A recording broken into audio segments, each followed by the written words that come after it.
말씀을 봉독해 드리겠습니다. 여섯째 달에 천사 가브리엘이 하나님의 보내심을 받아 갈릴리 나사렛이란 동네에 가서 다윗의 자손 요셉이라 하는 사람과 약혼한 처녀에게 이르니 그 처녀의 이름은 마리아라. 그에게 들어가 이르되 은혜를 받은 자여 평안할지어다, 주께서 너와 함께 하시도다 하니, 처녀가 그 말을 듣고 놀라 이런 인사가 어찌함인가 생각하매 천사가 이르되 마리아여 무서워하지 말라, 내가 하나님께 은혜를 입었느니라. 보라, 내가 잉태하여 아들을 낳으리니 그 이름을 예수라 하라. 그가 큰 자가 되고 지극히 높으신 이의 아들이라 일컬어질 것이요, 주 하나님께서 그 조상 다윗의 왕위를 그에게 주시리니 영원히 야곱의 집을 왕으로 다스리실 것이며 그 나라가 무궁하리라. 마리아가 천사에게 말하되 나는 남자를 알지 못하니 어찌 이 일이 있으리이까? 천사가 대답하여 이르되 성령이 내게 임하시고 지극히 높으신 이의 능력이 너를 덮으시리니 이러므로 나실 바 거룩한 이는 하나님의 아들이라 일컬어지리라. 보라, 내 친족 엘리사벳도 늙어서 아들을 배었느니라. 본래 임신하지 못한다고 알려진 이가 이미 6달이 되었나니 대저 하나님의 모든 말씀은 능하지 못하심이 없느니라. 마리아가 이르되 주의 여종이오니 말씀대로 내게 이루어지이다 하매 천사가 떠나가니라. 아멘. 이 시간 마리아처럼 성탄을 맞이합시다 라는 제목으로 원로 목사님 말씀 증거하실 때 큰 은혜 받으시기를 바랍니다.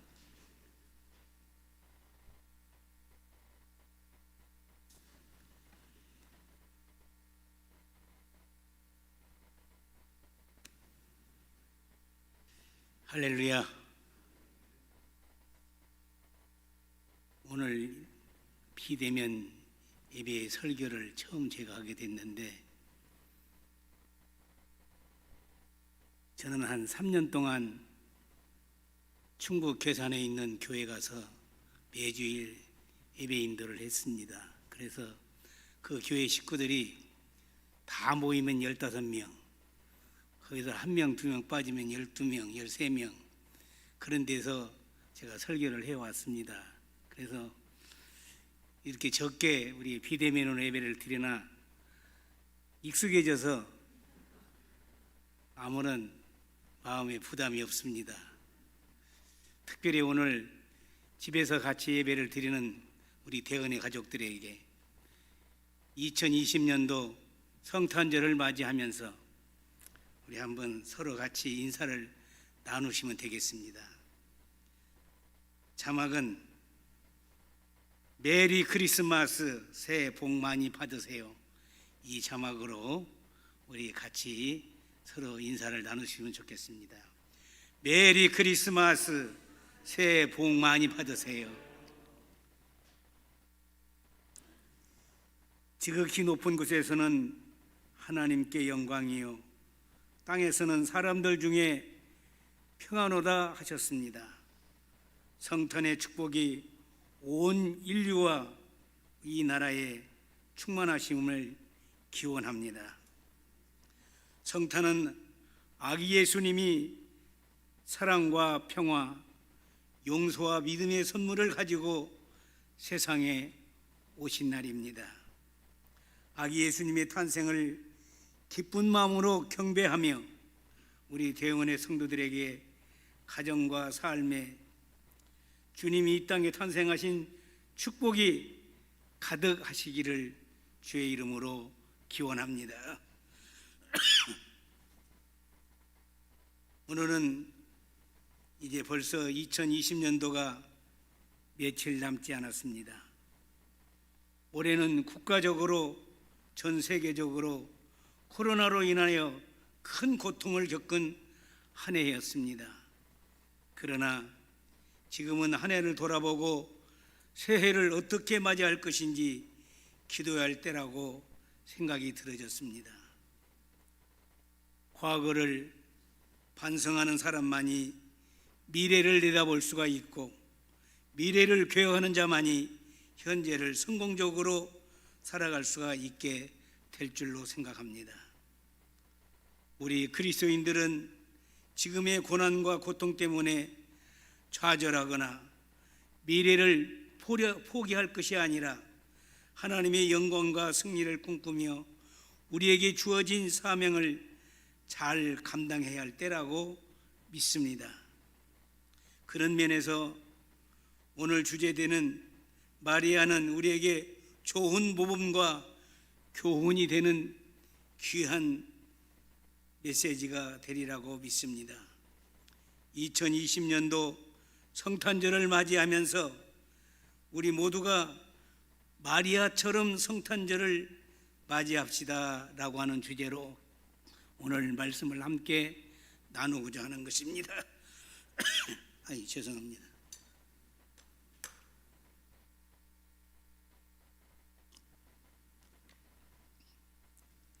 작은 꽃 한 송이를 피게 되는데도 오랜 세월의 노력이 필요한 것입니다.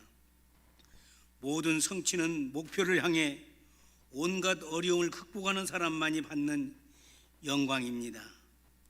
참된 성공은 아무나 받을 수 있는 것이 아니라 끊임없이 노력하는 사람에게 주시는 하나님의 선물이 될 줄 압니다. 아인슈타인은 이런 말을 했습니다. 하나님은 우리가 성공하는 인물보다는 가치 있는 인물이 되기를 원하신다라고 하는 말을 했습니다. 간디는 인간에게 7가지 죄악을 규정하기도 했습니다. 이 글을 되새겨 보시면 좋겠습니다. 첫째로, 노력이 빠진 부귀. 많은 사람들이 모두가 다 부귀 안에서 살아가기를 원할 것입니다. 그런데 노력이 빠진 부귀를 누린다고 한다면 과연 우리에게 그게 하나님 앞에 바람직하겠는가 라는 것입니다. 양심이 빠진 쾌락. 아무리 즐겁고 기쁜 일이 있을지라도 양심이 없는 삶을 살아간다고 한다면 그 삶도 하나님 앞에 정말 그게 바람직하지 않겠느냐라고 하는 것입니다. 도덕이 빠진 상업, 하나님이 빠진 과학, 희생이 빠진 예배, 원리가 빠진 정치, 성품이 빠진 지식은 위험하다라고 간디가 우리에게 교훈을 던져주었습니다. 버나드 쇼는 인생에게 2가지 불행이 있는데, 하나는 원하는 것을 얻지 못하는 것이 불행이나 또 하나는 원하는 것을 얻는 것이 또한 불행이다 라는 말을 했습니다. 우리가 원하는 것이 이제 얻지 못하면 그것이 불행이지만은 원하는 것을 얻는 것도 그것도 불행이 될 수가 있다. 참 우리에게 좋은 교훈을 주는 말입니다. 그래서 그리스도인이 원하는 것은 얻는 것이 행복이 아니라 하나님이 원하는 것을 얻는 것이 행복이다 라는 말을 했답니다. 우리 그리스도인들은 최상의 영광이 예수 그리스도를 닮아가는 삶입니다. 피조물된 인간은 본래 영광이 없습니다. 영광은 다만 하나님께만 있다고 하는 것입니다.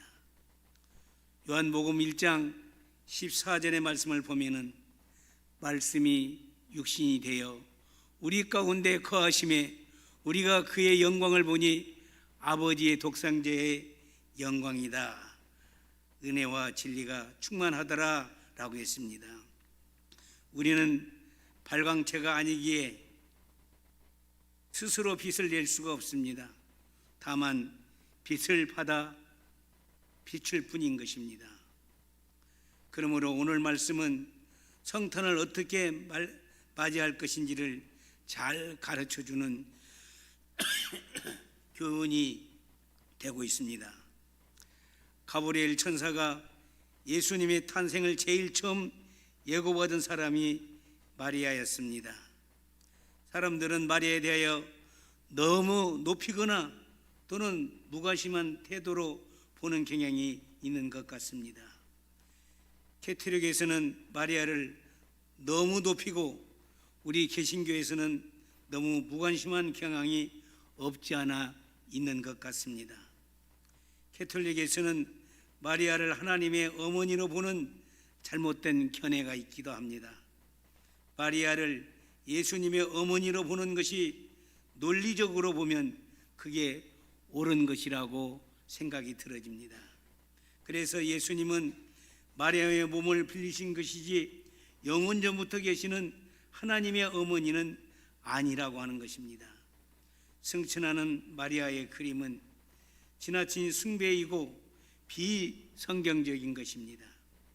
마리아를 예수님과 더불어 구세주 위치에 놓고 하나님과 중보적인 위치에 놓는 것은 예수님보다 더 높은 위치에 놓은 것은 잘못된 비진리인 것입니다. 오늘 말씀 누가복음 1장 31절로 32절을 보면 보라 네가 잉태하여 아들을 낳으리니 그 이름을 예수라 하라.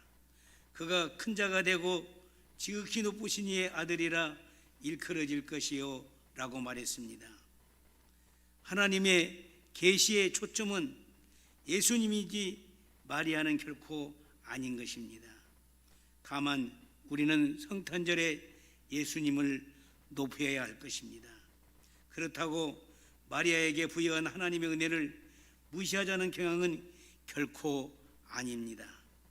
다만 마리아가 어떤 점에 유리한 점이 있는지 본받는 것은 성경적인 우리 그리스도인들의 모습이 아닌가 믿습니다. 성경적인 이치에서 마리아는 복이 있는 여성입니다. 누가복음 1장 42절에 보니까 여자 중에 네가 복이 있으며 내 태중의 아이도 복이 있도다 라고 했습니다. 또한 누가복음 1장 48절에 보면은 보라 이제 후로는 만세에 나를 복이 있다 일컬이라 라고 했습니다.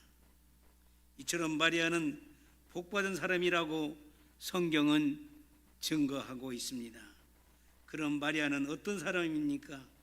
은혜 받은 사람이요, 그 은혜는 하나님의 선택이었다고 하는 것입니다. 오늘 말씀 28절을 보면 마리아는 은혜 받은 자라고 하는 인정을 받았습니다. 은혜는 받을 자격이 없지만은 하나님이 그저 베풀어 주시는 것입니다. 30절 말씀을 보면 내가 하나님의 은혜를 얻었느니라 라고 했습니다.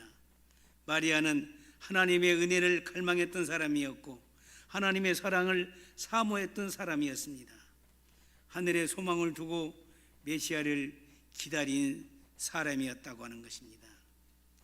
마리아는 이처럼 예수님 오시기를 기다렸고 성탄을 기다렸던 사람입니다.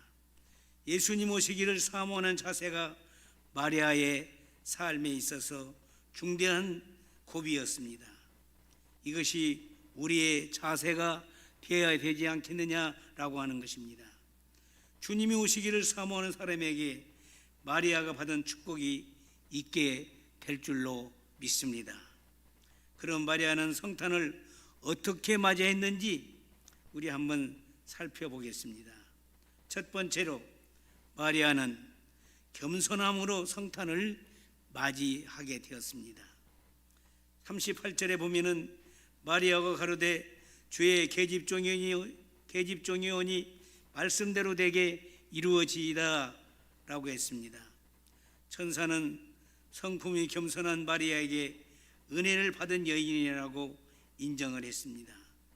28절에 보면 그에게 들어가 가로되 은혜를 받은 자여 평안할지어다 주께서 너와 함께 하시도다 라고 했습니다. 30절에 보면 천사가 일러 가라사대 마리아여 무서워 말라 내가 하나님의 은혜를 얻었느니라 라고 했습니다. 만약 마리아가 교만했다면 그러면 그렇지 하나님이 나를 선택하신 것이 지당하다고 그렇게 말했을는지도 모를 일입니다. 그러나 그것은 지당한 말이 아닙니다. 마리아는 천사의 말에 놀라 자신은 연약하고 비천한 계집종이라고 말했습니다. 아주 겸허하고 아주 자기 자세를 낮추는 그런 마음이었습니다. 그리고 말씀대로 이루어지이다 라고 말했습니다. 마리아는 하나님께 쓰임받기를 원한다는 겸손한 표현을 하게 된 것입니다. 마리아가 사는 동네는 갈릴리 나사렛입니다. 오늘 말씀 누가복음 1장 26절 27절에 보면 여섯째 달에 천사 가브리엘이 하나님의 보내심을 받아 갈릴리 나사렛이라는 동네에 가서 다윗의 자손 요셉이라 하는 사람과 약혼한 처녀에게 이르니 그의 처녀의 이름은 마리아라라고 했습니다. 여기 갈릴리 나사렛이라는 동네에 가서라고 하는 이런 표현은 어떤 표현이면 좋은 동네가 아니라고 하는 것입니다. 하나님의 선택은 로마를 선택한 것이 아니고 이스라엘의 수도인 예루살렘도 아니었습니다. 또한 헤롯의 궁전도 아니었습니다. 갈릴리였습니다. 갈릴리는 예수님께서 처음으로 사역하신 곳입니다. 그런데 이 말씀을 보면 갈릴리를 이방의 갈릴리라고 표현했다는 것입니다. 마태복음 4장 15절에 보니까 수불론 땅과 납달리 땅과 요단강 저편 해변길과 이방 갈릴리여라고 표현하고 있습니다. 왜 갈릴리를 이방이라고 했을까요? 갈릴리 땅은 많은 사람들이 통과하는 곳이었습니다. 애국 군대가 이제 침략할 때 꼭 갈릴리를 통과했고, 또한 두로와 시돈 베니게로 가기 위해서는 통과 지역이 상업 지역이기 때문에 많은 사람들이 이곳을 이방인들이 이제 줄곧 다녔던 길이었던 것입니다. 속된 말로 말하면은 개판 동네라라고 하는 의미가 있는 말입니다. 그래서 나다나엘이 메시아가 나사렛 출신이라는 말을 듣고 나사렛에서 무슨 선한 것을 날 수가 있겠느냐라고 폄하하기도 했다고 하는 것입니다. 이처럼 하나님의 만나심과 하나님의 택하심은 로마도 아니었고 별로인 장소 유다 갈릴리 지역을 선택했다고 하는 것입니다. 하나님은 사람을 택하시는 기준도 이러했던 것입니다. 교육을 많이 받았거나 유명한 인사이거나 또는 인생의 경험이 노련하다고 해서 그를 택하지 아니하셨다는 사실입니다. 마리아가 택함 받은 것은 전적인 하나님의 은혜였습니다. 겸손한 사람을 택하여 쓰신다는 원리인 것입니다. 이스라엘의 랍비 베네딕 에제르라고 하는 사람이 가는 곳마다 사랑과 선행을 실천해서 선한 이름의 주인이라고 하는 별명을 이제 불림을 받았습니다. 하루는 제자들에게 말했습니다. 진리는 어디에서나 있는 것이다. 세상 어디에나 진리가 있기에 우리는 그것들을 발견할 때마다 감사의 기도를 드리며 경건하게 살아야 한다고 가르치기도 했습니다.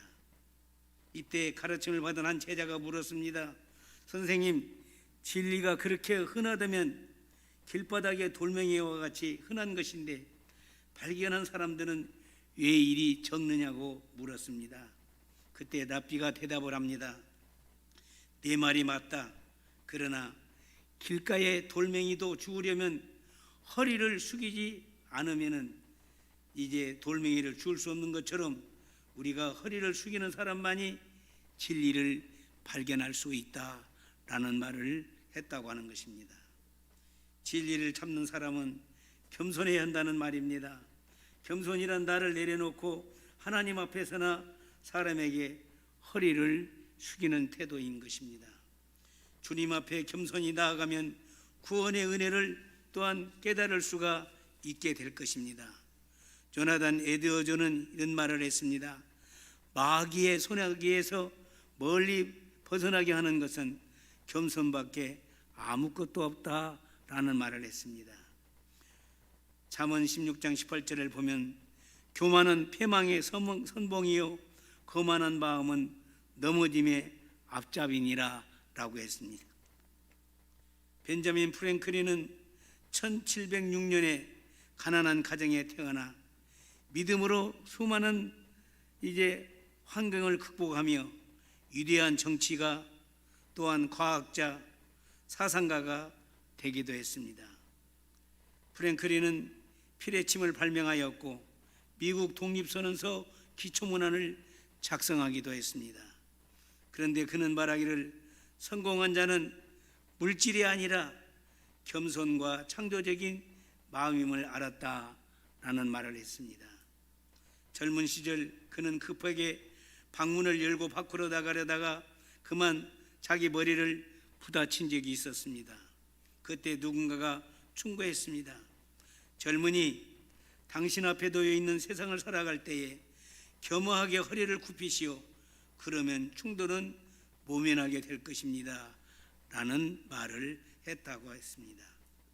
공부를 많이 하고 교양서적을 많이 읽는다고 겸손하지 못하고 대체로 고난의 풀무 속에 들어가야 우리 사람들은 겸손해지는 경우가 많은 것을 보게 되는 것입니다. 겸손처럼 좋은 덕목이 없지만 참으로 배우기 어려운 덕목입니다. 잠언 29장 23절을 보면은 사람이 교만하면 낮아지겠고 마음이 겸손하면 영예를 얻으리라 라고 했습니다. 베드로전서 5장 5절로 6절의 말씀을 보면 젊은 자들아 이와 같이 장로들에게 순종하고 다 서로 겸손으로 허리를 동이라. 하나님은 교만한 자를 대적하시되 겸손한 자에게 은혜를 주시느니라. 그러므로 하나님의 능하신 손 아래서 겸손하라.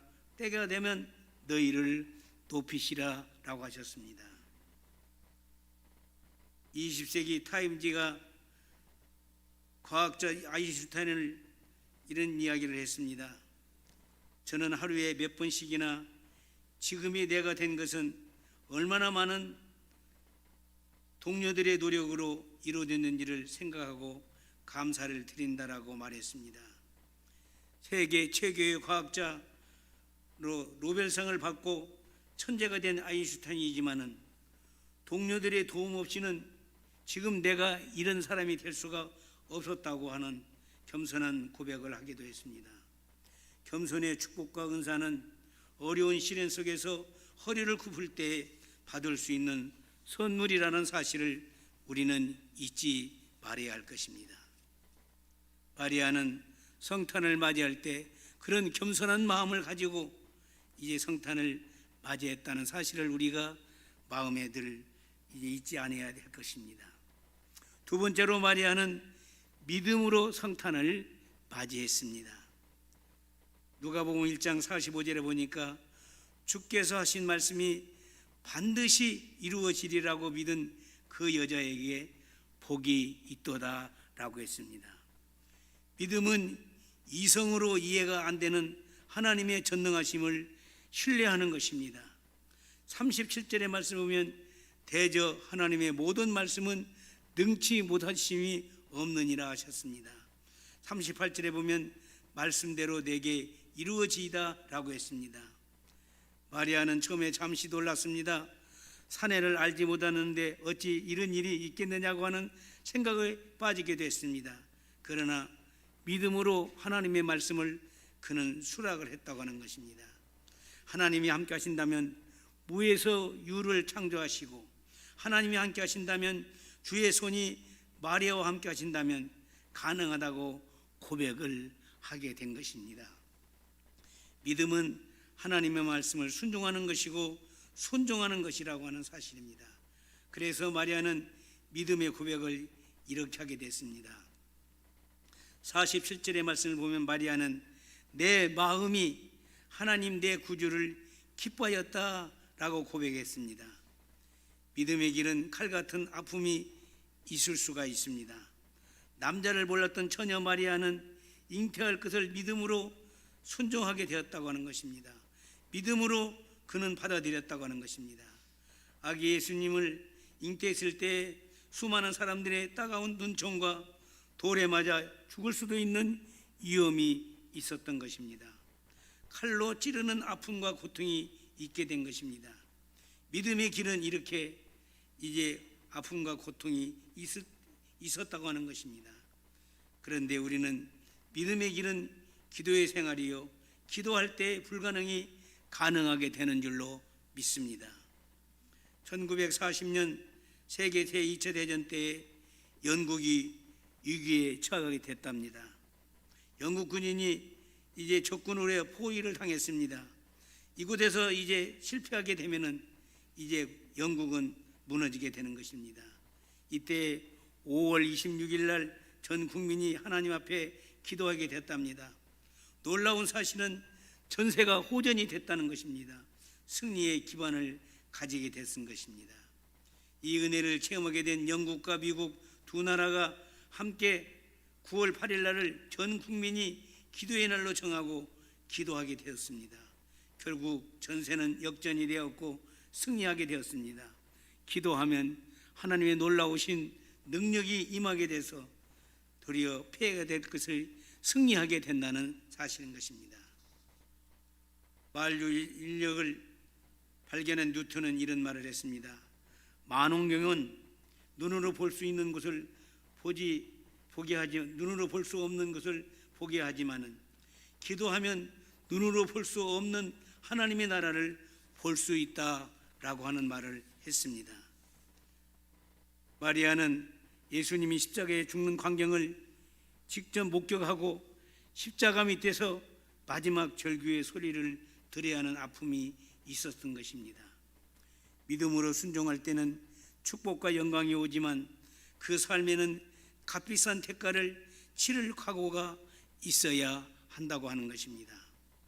요한복음 11장 40절에 보니까 내가 믿으면 주의 영광을 보리라 라고 했습니다. 우리 한번 따라서 같이 한번 읽어보시겠습니다. 네가 믿으면 주의 영광을 보리라. 할렐루야. 기도하면 보여지게 되는 줄로 믿습니다. 마리아는 믿음으로 이렇게 성탄을 맞이하게 되었고 온 세계가 오늘날 성탄절을 맞이하고 있다고 하는 것입니다. 세 번째 마지막으로 마리아는 영적 삶으로 성탄을 맞이하게 된 것입니다. 35절에 보니까 천사가 대답하여 이르되 성령이 내게 임하시고 지극히 높으신 이의 능력이 너를 덮으시리니 이러므로 나실 바 거룩한 이는 하나님의 아들이라 일컬어지리라 라고 했습니다. 자기 몸을 하나님께서 사용하실 때에 하나님의 도구로 쓰려 하실 때에 영적인 삶의 자세가 있어야 하나님이 기쁘시게 사용하시게 되는 줄로 믿습니다. 35절에 보면은 성령이 임하시고 능력이 너를 덮으시리니 라는 말씀이 있습니다. 여기에 덮는다는 말은 출애굽을 보면은 이스라엘 백성이 하나님의 임재를 상징할 때에 구름 기둥이 온 이스라엘 민족을 덮었다고 했습니다. 그때에 영광의 구름이 임재하게 되었다라고 말하고 있습니다. 하나님의 임재의 능력이 덮이게 될 때 마리아는 이렇게 고백하기도 했습니다.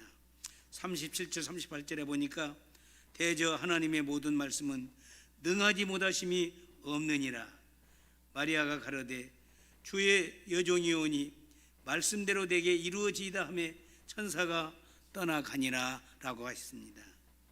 마리아는 천사를 통하여 하나님의 말씀이 임하게 될 때에 하나님의 말씀은 능치 못함이 없었고 말씀대로 마리아 자신에게 이루어지게 됐다라고 고백을 하고 있는 것입니다. 마리아는 잉태의 고통과 순환을 예측하면서도 하나님을 찬양하고 하나님을 기뻐했습니다. 그리고 몸과 마음과 영혼을 온전히 주님께 헌신하게 되었습니다. 마리아의 생활은 인간적인 생각으로 말하지 않고 오직 하나님의 말씀으로 영적인 삶인 성령 충만으로 살았다고 하는 것입니다. 누가복음 1장 46절로 50절 말씀을 보면은 이렇게 기록이 되어 있습니다. 마리아가 이르되 내 영혼이 주를 찬양하며 내 마음이 하나님 내 구주를 기뻐하였음은 그의 여종의 비천함을 돌보셨음이라. 보라 이제 후로는 만세의 날을 복있다 일컬으리로다. 능하신 이가 큰 일을 내게 행하였으니 그 이름이 거룩하시며 국률하심이 두려워하는 자에게 대대로 이르는도다 라고 이렇게 찬양했습니다. 이 말씀은 마리아가 예수님을 찬양한 찬송의 가사 내용이 되었습니다. 마리아는 메시아를 사모했고 간절히 찬양하기도 했습니다. 마리아는 메시아를 나를 통하여 구원을 나타내시고 가난한 자에게 복음이 전파되며 눌린 자에게 자유케 하시며 눈먼 자를 보게 하시며 은혜의 해가 전파되기를 소원하는 것이었습니다. 로버트 슐러 목사님에게 어느 날 성도 한 사람이 찾아왔습니다. 요즘 불근교로 몹시 시달리고 있습니다. 자금줄이 없어 죽게 생겼습니다. 그렇게 말했답니다. 그때 목사님이 이렇게 대답을 했습니다. 자금줄이 문제가 아니라 믿음과 인내가 필요한 것이다라고 말했다고 합니다. 불경기는 계속되지 않겠지만은 우리에게 꼭 필요한 무기는 내 영혼의 자금줄을 증식해야 한다고 생각하는 것입니다. 내 영혼의 자금줄은 찬양과 기도입니다. 찬양은 단순한 즐거운 분위기가 아닌 것입니다. 하나님이 원하시는 일을 이루가는 사명으로 연결되어야 하는 것입니다. 내가 얼마나 헌신하며 영적인 성령 충만한 삶이 제사가 되었느냐, 찬송과 가사대로 내 삶이 이루어져야 된다고 하는 것입니다. 2020년 성탄절은 우리 주님이 우리의 가정에, 우리의 사업장에, 우리의 앞길에 임하시기를 축원하는 것입니다. 이번 크리스마스는 내 영혼의 주님이 강림하심을 믿습니다. 성탄절은 주님이 이 땅에 오심의 의미를 묵상하는 절기인 것입니다. 또한 주님이 다시 오심을 기다리고 사모하며 준비하는 성탄절이 되어야 할 것입니다. 비록 어리고 연약했던 이 마리아가 하나님의 쓰셨던 마리아와 같이 우리 모두가 감사한 마음으로, 믿음으로, 겸손한 마음으로 이제 순종하고 헌신과 찬양으로 하나님이 기뻐하시는 준비된 2020년도 성탄절이 되어서 우리의 삶에 놀라운 활력을 여러분들이 가지고 살아가서 하나님의 놀라운 형통하심이 있기를 주의 이름으로 축원하는 것입니다. 기도하겠습니다.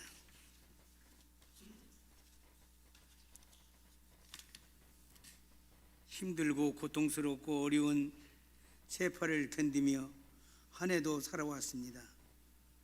하나님께서 지금부터 2020년 전에 이 땅에 예수 그리스도를 보내시기 위해서 먼저 마리아에게 찾아가 주셔서 그를 쓰시겠다고 너를 통해서 하나님의 은혜를 입히시고 하나님의 영광을 나타내시고 하나님의 큰 역사를, 구원의 역사를 이루시기 위해서 말씀해 주셨습니다. 그때 마리아는 이 성탄을 이렇게 준비했습니다. 겸손한 마음으로, 그리고 믿음으로 순종하고 헌신과 찬양으로 하나님의 기뻐하시는 준비된 성탄절을 그는 맞이해서 온 인류가 그를 숭배하기까지 이르게 됐다고 하는 사실을 우리가 생각해 보면서 우리들도 하나님 앞에 마리아가 하나님이 쓰시는 가장 아름다운, 가장 귀한 일을 감당했다고 하는 것을 우리가 생각하면서 우리들도 이렇게 성탄절을 준비한 성탄절이 되게 하시고, 이런 성탄절이 준비되어서 내 인생의 삶을, 내 인생의 모든 가는 길을 우리가 준비하며 살아갈 수 있는 우리 대은의 가족들이 다 되시기를 예수 그리스도의 이름으로 축원하오며 기도하옵나이다. 아멘.